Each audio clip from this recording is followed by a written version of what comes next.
শুরু হতে চলেছে অন্নপূর্ণা ভান্ডার, মিলবে কড়কড়ে ৩,০০০ টাকা।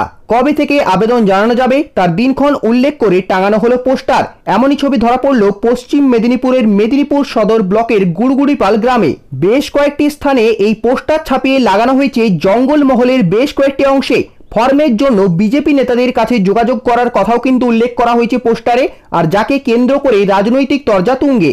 লোকসভা নির্বাচনে লক্ষ্মীর ভান্ডারের প্রচার চালিয়েছিল তৃণমূল, আর তার পাল্টা অন্নপূর্ণা ভান্ডারকে সামনে রেখে প্রচার চালায় বিজেপি নেতারা। বিজেপির রাজ্য সভাপতি সুকান্ত মজুমদার থেকে শুরু করে বিজেপি দলনেতা শুভেন্দু অধিকারী পর্যন্ত এই অন্নপূর্ণা ভান্ডারকে সামনে রেখে চালিয়েছিলেন ভোটের প্রচার। মেদিনীপুরের লোকসভা প্রার্থী অগ্নিমিত্রা পালও প্রচারে বেরিয়ে অন্নপূর্ণা ভান্ডারে মাসে ৩,০০০ টাকা করে দেওয়ার প্রতিশ্রুতি দিয়েছিলেন। মেদিনীপুরের আসনটি এখন বিজেপির হাতছাড়া হলো। কেন্দ্রে কিন্তু পুনরায় বিজেপির মোদী সরকার। ফলে ভোটের সময় প্রতিশ্রুতি দেওয়া অন্নপূর্ণা ভান্ডারে ৩,০০০ টাকা বিজেপি কখন থেকে চালু করবে? স্থানীয় গ্রামের মহিলা হীরা পাত্র বলছেন যে বিজেপির লোকজন ভোটের প্রচারে গিয়ে আমার বাড়িতে গিয়ে বলেছিল যে কেন্দ্রে মোদী সরকার এলে ৩,০০০ টাকা করে মাসে মাসে আমাকে দেওয়া হবে।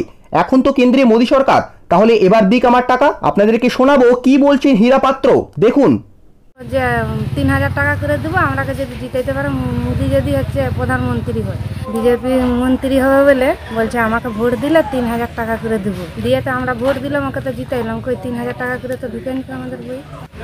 তো ওকে তো আমরা জিতাইছি, ৩,০০০ টাকা করে দাও, আমরা কেন পাইনি ৩,০০০ টাকা? মেদিনীপুরের যে এলাকায় এই পোস্টারগুলি টাঙানো হয়েছে সেখানে কিন্তু তৃণমূলের চেয়ে বেশি ভোট পেয়েছে বিজেপি। আর সেই নিয়ে কিন্তু বিজেপির নেতাদেরকে চেপে ধরেছে গ্রামের মানুষ। গ্রামের মানুষদের উদ্দেশ্যে বিজেপি নেতা বলেন যে আমরা অবশ্যই মাতৃশক্তিকে ৫,০০০ করে আমরা অন্নপূর্ণা ভান্ডার আমরা মাতৃশক্তিকে দেব।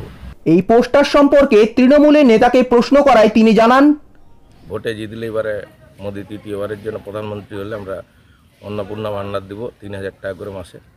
এছাড়াও রাস্তা দিয়ে যাওয়া একজন ব্যক্তি ক্যামেরার সামনে বলেন যে তমলুক লোকসভায় জিতলে অন্নপূর্ণা ভান্ডার ৩,০০০ টাকা দিবা হবে, কিন্তু ক্ষমতায় এসছে বিজেপি, ক্ষমতায় এসছে, এবারে ক্ষমতায় যখন তমলুক লোকসভায় এসছে তখন ৩,০০০ টাকা দিবা হোক, এটা আমাদের দাবি। তাহলে কবে থেকে দেবে অন্নপূর্ণা ভান্ডারে ৩,০০০ টাকা?